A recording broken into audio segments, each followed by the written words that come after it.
This is World to Win, bringing you the latest news and analysis from a socialist perspective. Hi everyone, and welcome to another episode of World to Win. We're really excited to be back after a little break for the new year, but we're starting straight in with, I think, one of the most terrifying things that we've seen in the last few weeks, with the earthquakes that have been around in Turkey, in Kurdistan, and in Syria. But before we get into it, I want to say hello to my co-host today, Darragh. How are you doing? Yeah, I'm not too bad. It's been a busy few weeks in the new year with the World Congress of ISA that took place a number of weeks ago, which was incredibly clarifying process of political discussion, debate, and I think in order to try and understand this more tumultuous period that we're going into. So it's been good so far. Yeah, it was so interesting to hear the reports. I only went for one day, but it was so interesting to hear the reports from the other discussions. And I think it's so good to be able to have these meetings of kind of in the international to develop our perspectives and to also, discuss the things that we need to focus on in the next period. And I think that, talking about something like earthquakes sounds maybe like it's not a political thing, it's and I think it's also been presented by the governments as like, just a natural disaster, an act of God. But I think in this episode, we're going to talk a lot more about why it's not just that. And, I think everyone's heard of what's been happening. I think already, so it's been a couple of weeks, but already there's 40,000 deaths, and we're still seeing people being rescued. And also we're seeing that the earthquakes haven't ended. We've seen earthquakes continuously throughout the last few weeks. And these are extremely serious earthquakes of 7.6 and 7.8 on the Richter scale. So some of the worst earthquakes that have ever happened. So I think it's really important to discuss what's happened and also why we think that this is a political issue. So for this reason, we have Gege here from the International Socialist Alternative to discuss. So how are you doing, Gege? Good. Yeah, also busy period, also coming out of the World Congress, now jumping onto the organization of the International Rosa Conference. So yeah, it's pretty busy. Definitely, and obviously we're going to talk a little bit about the conference as well at the end for everyone who is curious from what Gege is saying. But before we go in there, I wanted to ask you, we're seeing this really high magnitude, kind of high scale earthquakes the first one, the big one, happened on the 6th of February. As I said, we've been seeing them a lot after as well, and it caused widespread destructions in the region, especially in Turkey and Syria. And we're still seeing this footage of daily rescue workers that are digging through rubble. And we're seeing people stranded in cold conditions. We're also seeing, the devastating impact that it has been having on infrastructure generally. So can you give kind of like a picture of what the situation is like on the ground right now in Turkey and in Syria? Yeah, I mean, as you alluded to, the scale of the disaster, like of the human and material destruction, is really huge. It's actually one of the deadliest disasters in contemporary history. In reality, in the 21st century, there were only two more deadly disasters so far, and that was the tsunami in the Indian Ocean in 2004, which caused around 228,000 deaths, and then the earthquake in Haiti in 2010, which caused an estimated 316,000 deaths. At this point, the official death toll for the earthquakes in Turkey, Syria, and Kurdistan is actually already close to 50,000. So it's climbing. But there is no doubt that this is a severe underestimation. Many people are still missing. Many bodies are still trapped under the rubble. And especially in Syria, where the affected zones are war-stricken areas ruled by competing armed forces, etc. There is no central mechanism to really get even an approximately reliable counting of the death. And on top of that, in both countries, we are dealing with extremely corrupt and authoritarian regimes which have a vested interest in actually diminishing the number of official casualties. So on February the 13th, a Turkish governor appointed to one of the earthquake zone said that the actual death toll could be as much as 5 times higher than the official number. Now, how long he will keep his job if he keeps saying these kind of things publicly is another question. But the point is that the actual loss of life for these earthquakes, which will probably never be fully known, is actually far more horrific than even what is being reported in the media.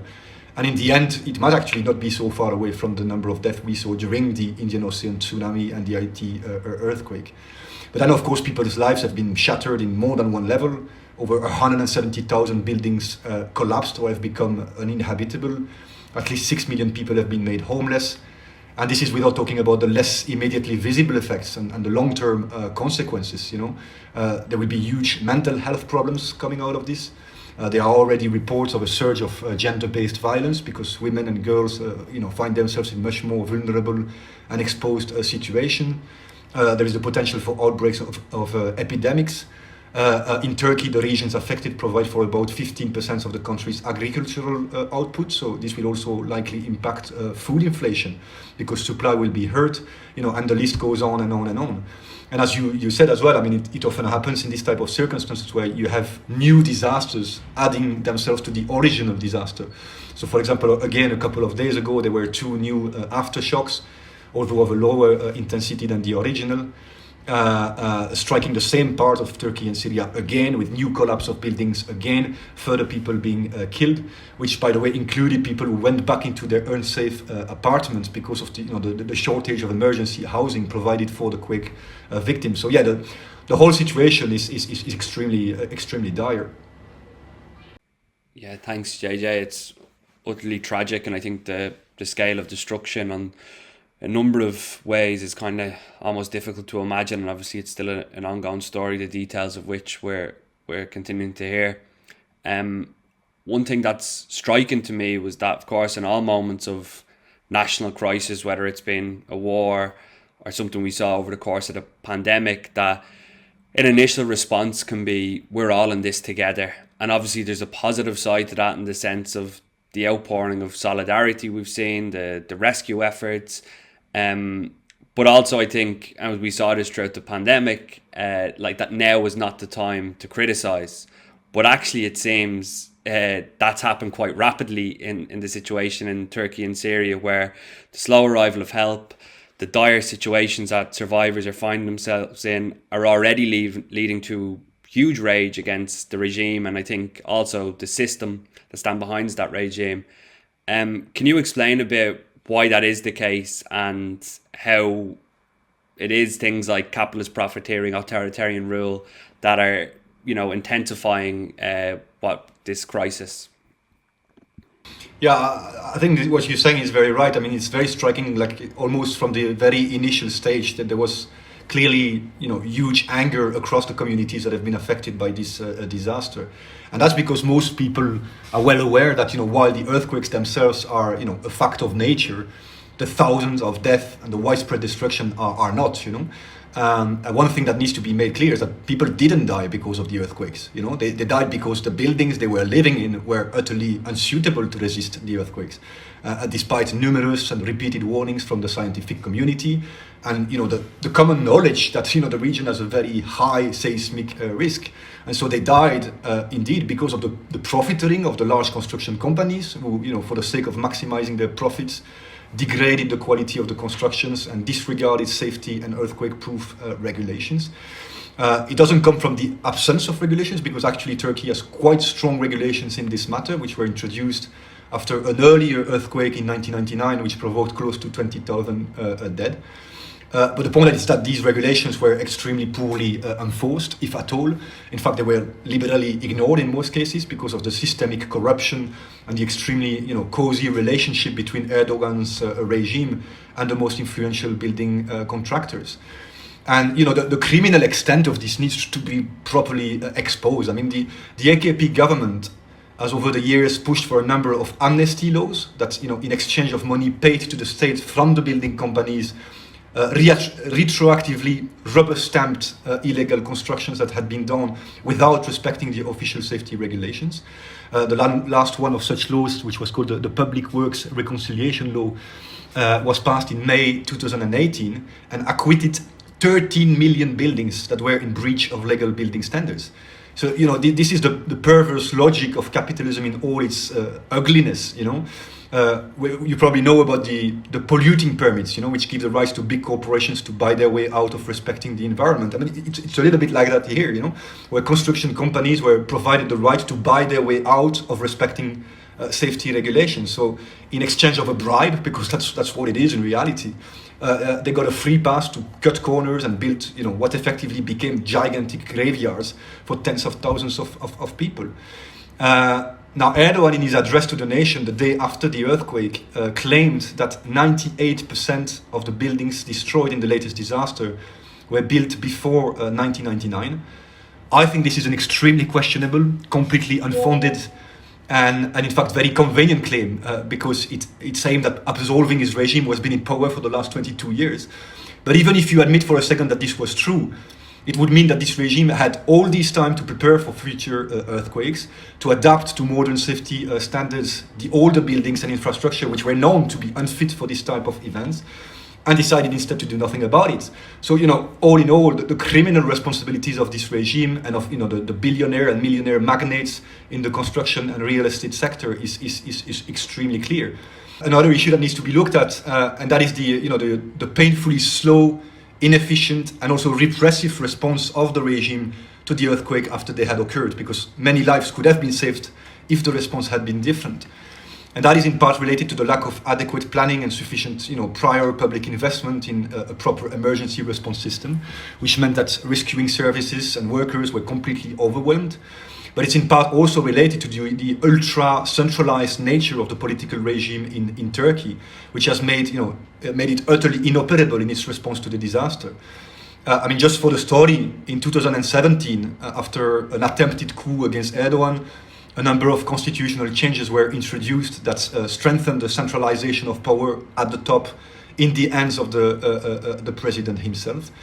And at the time, these measures were, they were sold as something that would facilitate fast decision making. But actually, the response to this disaster has shown the exact opposite, because, since every official, every local ministry, and so on is wary of taking initiatives without having the formal approvals from the top, from the Sultan at the top of the system. In fact, the whole system found itself kind of jammed or paralyzed at the most critical moment. So that was another factor. And in addition to these bureaucratic obstacles, there was also outright repression that was deployed by the state to discourage, instead of harnessing community participation in the disaster relief, because the government was afraid that any initiatives independent from itself would expose its own failures. So, not only was the regime unable to provide and coordinate anything close to the type of assistance that was needed, but it also wasted a huge amount of energy and resources in effectively sabotaging and obstructing the aid efforts being organized by others, like the huge amount of civilian volunteers, trade unions, local community groups, opposition parties, Kurdish organizations, etc., to basically prevent any other actors to take credit for the aid that the regime wanted to monopolize for itself, if you like. And also, the regime created a special application for smartphones for people to denounce what they call disinformation. Now I just saw it just fined 3 TV broadcasters for their critical coverage of the earthquake. So it has also been stepping up repression in all directions possible. One of the main means of survival has been Twitter, in the sense that people under the rubble used Twitter to share their exact location, to plead for help, to contact their relatives, and so on. And of course, they also used Twitter to express their anger and criticize the government. So on the 3rd day of the earthquake, the government blocked Twitter. And it was eventually forced to backtrack on this because of the outrage it provoked. But it had a direct impact again on search and rescue operations that were relying on messages from victims' mobile phones. So, to sum it up, while so many people were busy doing everything they could to save lives, Erdoğan regime was basically saving itself, essentially,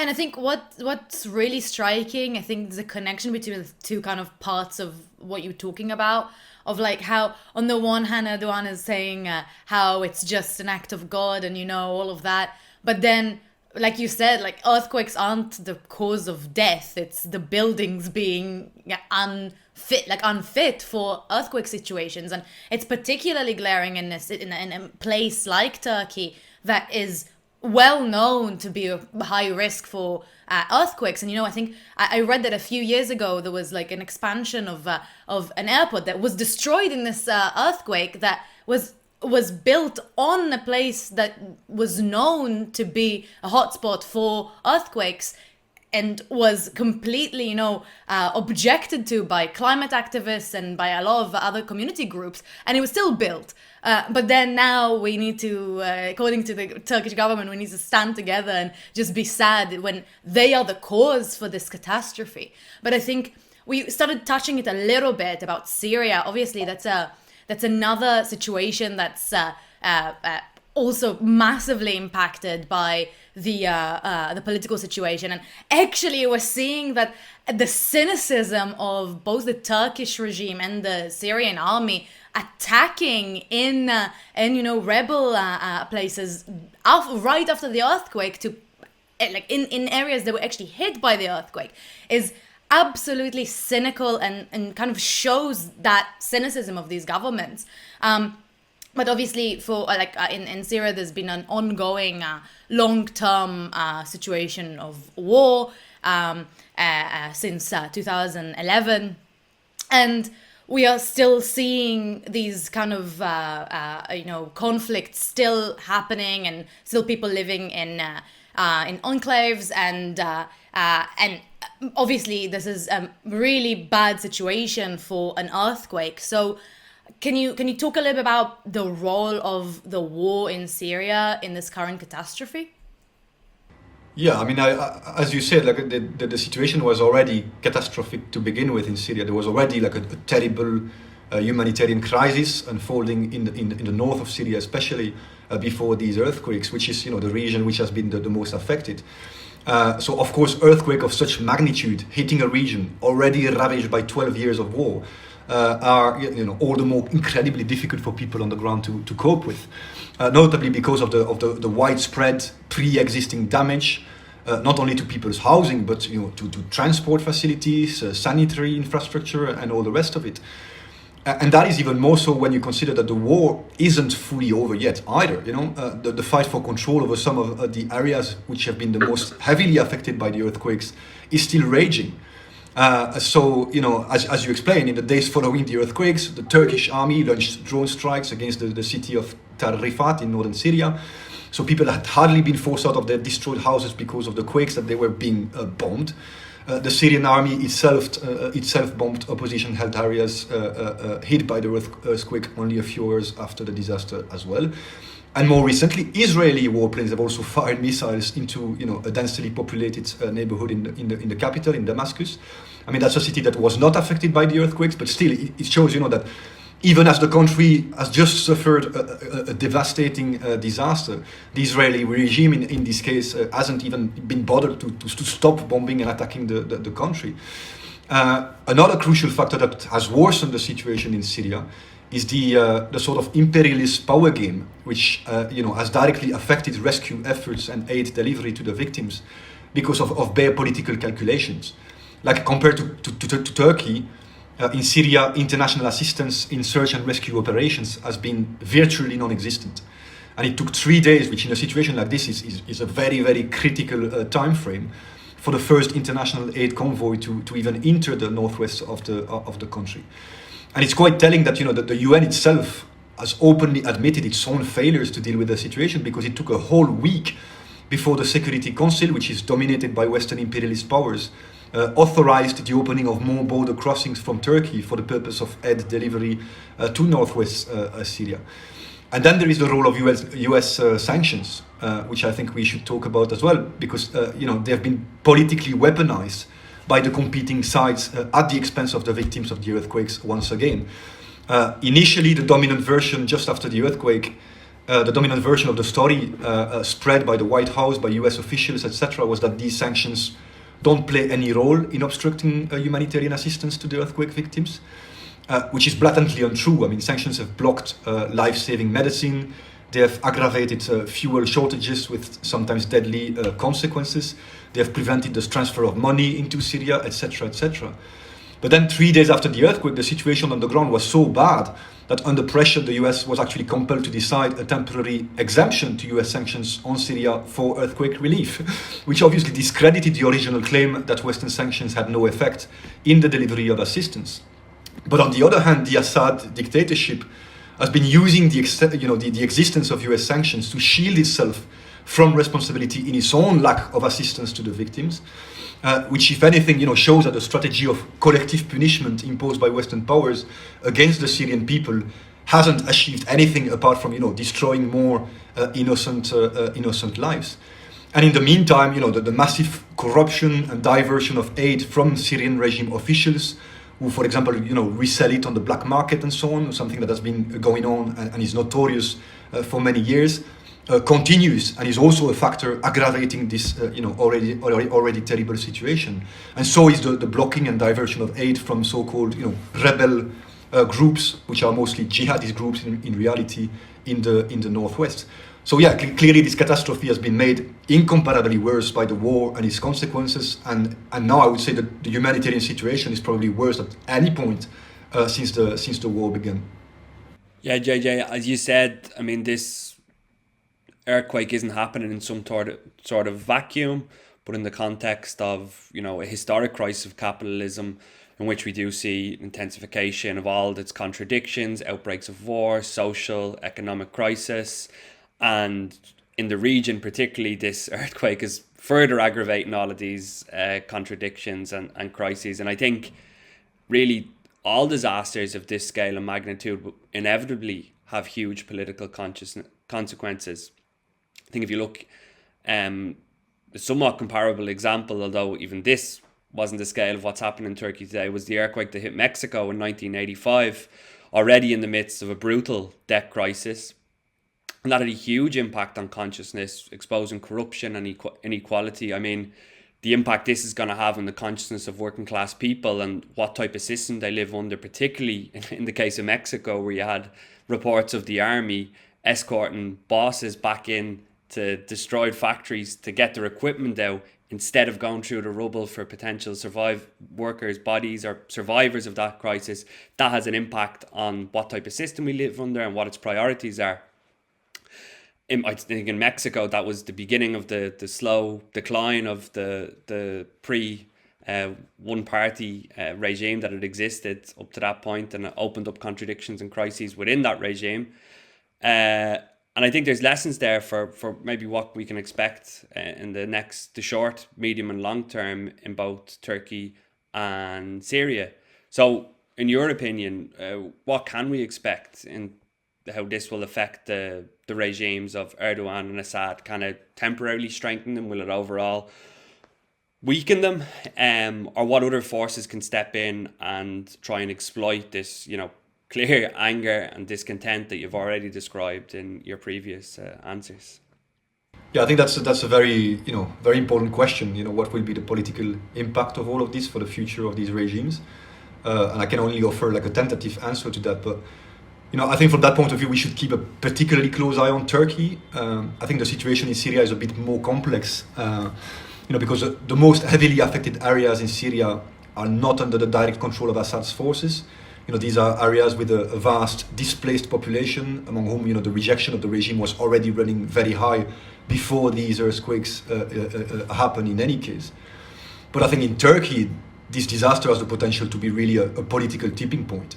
Because an important thing to know is that the huge inadequacy of the pre-AKP government's response to the 1999 earthquake, which I referred to in the beginning, was a key factor in the sweeping victory that brought Erdoğan's AKP to power in the 2002 election back then. And now the current regime is kind of hunted by the fear that, in a sense, history will repeat itself, that the latest earthquakes could bring about its own downfall. And I think, these fears are pretty legitimate, We also need to keep in mind that the building boom in Turkey was really a hallmark of Erdogan's regime for the last 2 decades and of the country's economic growth. Not only housing building, but also infrastructure building, like new highways, new bridges, new airports, new hospitals, etc., which were undertaken by the private sector, but with huge state support. And in the affected areas, most of these new construction have not resisted the earthquakes, and some have completely collapsed. So the whole disaster really hits at the heart of a key pillar of the AKP regime and of its narrative around the development it was supposedly spearheading. Also, the carefully crafted image of Erdogan as being the protector of the nation, the father of the nation, etc., has taken quite a serious blow after this disaster. The inefficiencies of his hyper-presidential system have been exposed. And all this adds itself up to an economic situation that was already bad before the earthquake, that includes one of the highest inflation level in the world, and had already convinced many poor, working and middle-class people that the AKP's promises of an endless economic miracle were completely hollow. So Erdogan has increasingly nowhere to hide now in this situation. And that is why since the earthquakes we have seen the regime trying basically every trick in the book to either repress or to divert people's anger. The state has arrested over 100 people, mostly building contractors, but they are not the big shots, they are middlemen who are being sacrificed and used as a scapegoat for the sake of leaving untouched the biggest crooks at the head of the largest construction firms, as well as the ruling politicians responsible for the disaster, starting with Erdogan himself, of course. And apart from that, a racist campaign has also been really encouraged at the highest level of the state against Syrian refugees, accused of looting the areas destroyed by the earthquakes. Again, like a conscious attempt to divert the rage away from the government and also to try and break the spontaneous elements of human solidarity that have developed in the midst of this disaster, which has resulted in several cases of physical lynchings of people accused of looting, who were often, Syrian refugees, lynchings often led by the Turkish police, by far-right groups, or by both. And I think, considering the desperate conditions people have been driven into, and also the large number of Syrian refugees with, even less prospect to return home now than before, the danger of an escalation of such attacks and of the nationalist far right, making new gains in this situation has to be taken very seriously. However, I think it's also clear that, whatever the regime does now, it will be very difficult for it to avoid the issue of the earthquakes becoming a central political factor in the presidential and parliamentary elections, which are theoretically meant to happen on the 14th of May. And I think from that point of view, the electoral prospect for Erdogan and his ruling coalition look not so favorable. So it's far from impossible still that the elections could be put off, either until mid-June, which is the legal delay allowed by the constitution, or even to an indefinite date later down the line. But if they do take place, I think a defeat for Erdogan and the AKP is a serious possibility, a serious and possibly the most likely scenario even, although it's not a foregone conclusion either. The main pro-capitalist opposition alliance still doesn't have a unified candidate. The HDP, the left and pro-Kurdish party, might still be banned from even standing at all in these elections. And in the areas affected by the earthquakes, which involve millions of voters, you can expect all sorts of voter suppression tactics, considering many people have lost their identification documents in the earthquakes and things like that. But even if Erdogan loses the election, we have to be clear: this is not a regime that's going to leave the scene quietly. Although it is diminished, it still has a social base. It still has serious influence over the army, over the media, over the judiciary, and so on and so forth. And I think that really underlines the need to see beyond the elections per se, and to prepare really the extra parliamentary struggle that would be needed. A mass movement built from the bottom up, involving workers, involving young people, involving oppressed communities, and so on. Because a movement like this could challenge any attempt by the regime to get away with what happened, to indefinitely postpone or cancel the elections, or to remain in power by defying electoral result that would not go his way, if you like. But it could also prepare the struggle against a new AKP-led government if ever Erdogan were to win the election. But it would also be in a position to struggle against whatever government comes next, because we also need to be clear. While we share the huge rage that exists against the current government among millions of people, the opposition alliance is composed of parties that are complicit in the recent disaster and also have blood on their hands. For example, by having voted systematically for Erdogan's amnesty laws in the parliament. So, they cannot be trusted to run the country after the elections, and the workers' movement will need to build its own political alternative. I find this really interesting, because again, like when we're seeing reports on it, on mainstream media, it's all about the disaster itself, which obviously is important. But I think what you're talking about now is like kind of the highlight of it, like when we're talking about the impact that it has and also the way that the government is treating these kind of disasters. And I think like you said, it's going to have, and it's already having such an impact on consciousness of people. And I also think that we need to consider the fact that this is not an earthquake and that's it. Even when the earthquakes stop, earthquakes have huge consequences both to infrastructure and to people after they happen. So first of all, in the middle of winter, there's so many people freezing to death and starving to death, which is going to take a really long time to come back from. But then on top of that, because of the lack of infrastructure, there's the risk of disease spreading and all of that. And then on the other hand, you have the higher risk of landslides, of sinkholes, of all of these kind of natural phenomena that can have even more of an impact on seeing the collapse of a government that doesn't actually care for its people.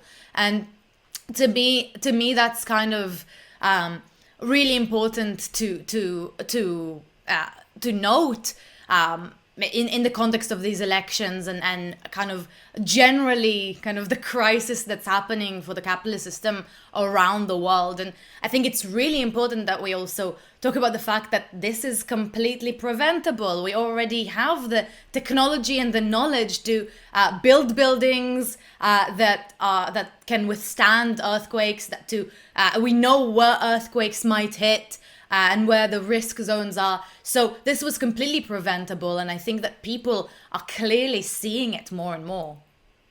Yeah, I think so. I mean, it's not a clear, exact, analogous example, but in one sense, we have the experience of the pandemic, and in some ways, the ruling class around the world were trying to pass this off as some inevitable natural event, which of course we know it wasn't, and there is evidence that it has its roots, even the development of these viruses having their roots in capitalist expansion into nature, etc. But even the impact this had on health systems, etc., to pass that off as natural. And I think more and more people were drawing to conclusions that this was a result of neoliberal privatizations and capitalist policies as well that put profit before health at every turn. And I think I 100% agree what Gege said about the type of movement now that needs to be built. But I think it's also important to talk about what type of program that movement should arm itself with to make sure that,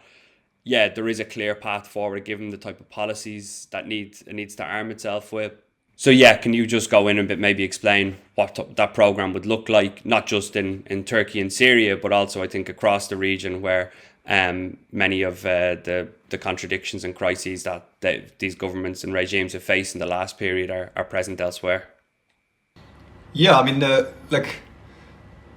following a disaster like this, our program would start from the basic and obvious assessment that the ruling elites in those countries have not only utterly failed to prevent and respond to this disaster, but also that their policies and their system have been instrumental in making it happen and in provoking tens of thousands of, as Yaara said, of completely preventable death. And that means that not only no genuine and durable solution can come from those regimes, but also that they need to be made accountable for their crimes. So that's the starting point. I just saw before this interview that the Turkish government had announced it would widen an investigation into building contractors suspected of violating safety standards. But in our opinion, nothing can be expected from any investigation left in the hands of the very forces that have overseen this disaster, apart from new cover-up. So an independent investigation to identify all the people responsible in the state and in the private sector needs to be conducted by representatives of the victims' families, of local residents, of scientists, engineers, workers' unions, etc. Of course, in the immediate terms, because there are immediate, emergencies, there are huge humanitarian needs that have to be addressed, and immediate measures that needs to be taken to that effect, including the lifting of all sanctions on Syria, the imposition of an immediate ceasefire in the affected zones, the opening of all border crossings into Syria to facilitate the sending of humanitarian convoy and things like that. Now, some people say that this type of disaster should not be politicized, and what is needed is a strictly humanitarian response. But in our view, these are not mutually exclusive, because as we have seen, humanitarian relief is a deeply political affair, and it can't remain in control of these corrupt regimes, nor by the way of the reactionary armed forces that are in charge in the northwest of Syria, and who, as we have seen, are obstructing an effective relief campaign. So political demands should be an integral part of our program. For example, the demand to end immediately the state of emergency that has been imposed by the Turkish state in the aftermath of the disaster in the 10 affected provinces, which has nothing to do with facilitating the emergency response, but is actually an attempt for the regime to reassert its control, crack down on voices critical of its management of the crisis, prevent protest, and so on. And more generally, we need measures that encourage workers and ordinary people to take the organization of things into their own hands. I think that's absolutely crucial, because it is them, it's the local residents, it's the rescue and relief workers, it's the health workers and so on, who by nature would know best how to respond to a situation like this.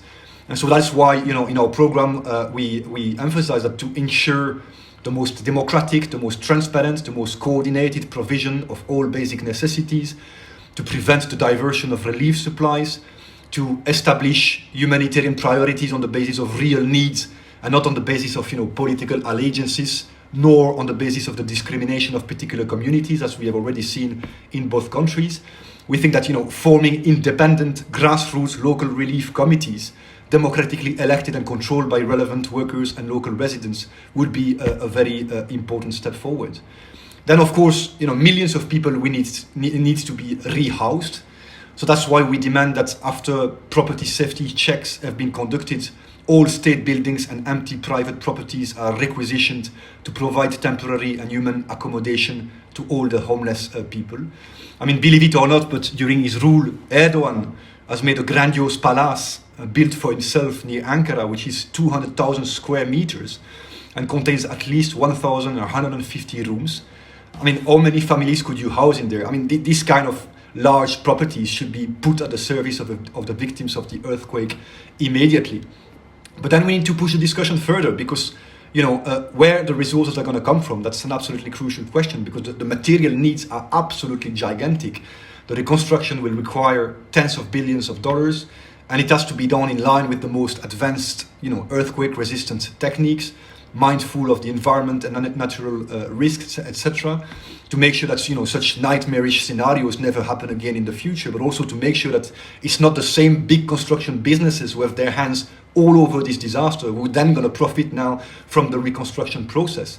In fact, no business should profit from this. It has to be a public-led emergency house rebuilding plan, democratically overseen by architects, environmental experts, construction workers, unions, and residents from the affected communities.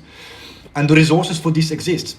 You just have to look, for example, at the billions and billions of dollars that Erdoğan has been ready to splash to buy, fighter jets and the likes. Last Sunday, Antony Blinken visited Turkey and announced $100 million in earthquake aid, which is a ridiculous droplet compared to the billions of dollars the US and NATO has been ready to invest on weaponry to wage war in Ukraine.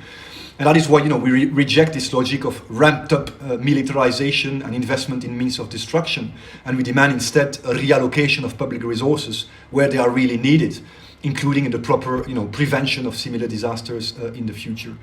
But even in Turkey itself, we have to look towards the real looters, which are not the Syrian refugees, but the country's capitalist elite was grown richer on the back of a struggling population, including all those people who have gambled with human lives and benefited for years from building flimsy homes that do not comply with earthquake regulations. So to begin with, what has been referred to as the the gang of fives, so the 5 large private construction firms close to the regime that have, very handsomely benefited from the huge generosity of the state and have, monopolized most public tenders for themselves. The assets of these businesses should be immediately expropriated and their bosses put behind bars. Also, bringing the banking sector under public ownership and democratic control would make sure that enough funds are mobilized, not only for the reconstruction, but also for a generalized renovation program to strengthen and bring to safety compliance the existing housing blocks and infrastructure. But again, no such policies will come from the top. And if we want to be honest, they won't come from any of the parties that have a fighting chance to win the elections in Turkey either.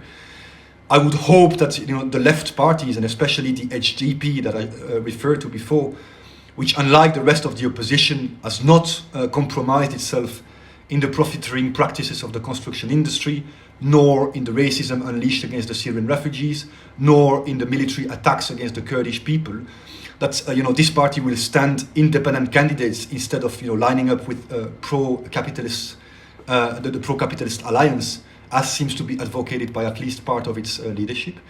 Because then if it does present independent list and candidate, it could help promote the type of demands that are needed that I've just outlined.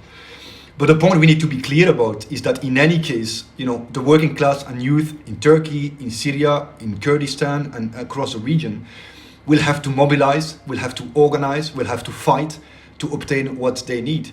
Already in the last few years, there have been large waves of strikes in Turkey by workers, protesting in particular against the huge cost of living crisis.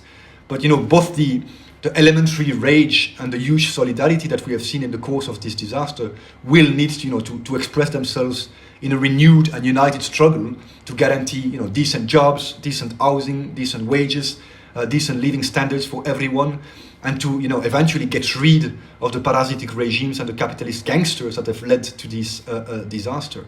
Because at the end of the day, it's only by building a relentless and international struggle against the profit-driven system of capitalism and for a socialist economy based on the the common ownership and democratic planning of resources in the region and globally that we can do away with these types of horrible disasters for good.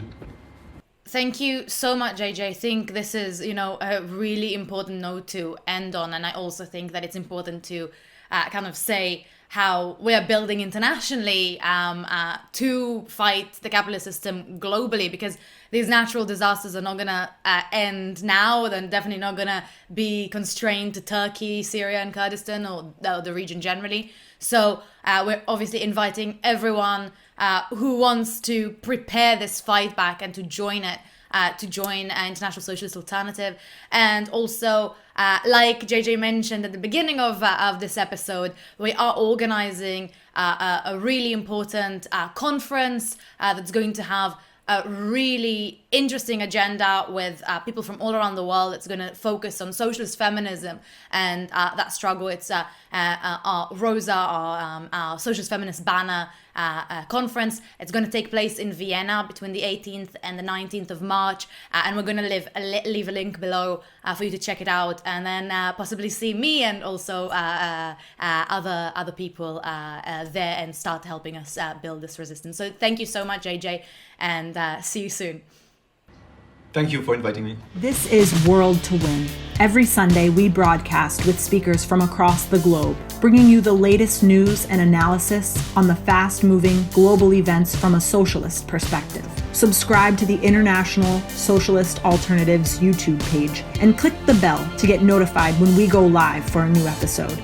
Like us on Facebook and follow us on Instagram, because there's a lot to do and we have a world to win. When we fight! When we fight! When we fight! Solidarity!